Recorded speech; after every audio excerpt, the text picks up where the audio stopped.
முதல் மாதமான சித்திரை மாத பௌர்ணமி. அன்றைக்கி நம்ம யமதர்மனின் கணக்கரான சித்திரகுப்தர் பிறந்த நாள். அன்னைக்கு விரதம் இருந்தால் கண்டிப்பாக நம்ம மோட்சத்துக்கு போவோம். வைகாசி மாத பௌர்ணமி அன்னைக்கு முருகப்பெருமான் 6 முருகங்களோடு அவதரித்த நாள். அன்னைக்கு தான் வைகாசி விசாகம். அன்னைக்கு விரதம் இருந்தால் சந்தோஷமான வாழ்க்கை அமையுமா.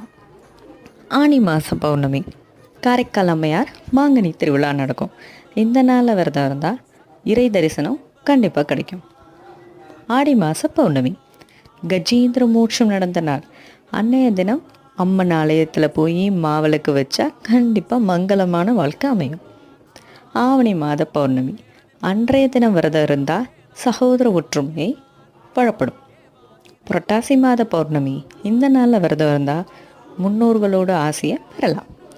ஐப்பசி மாத பௌர்ணமி, அன்னாபிஷேக திருநாள். அன்றைய தினம் விரதம் இருந்தால்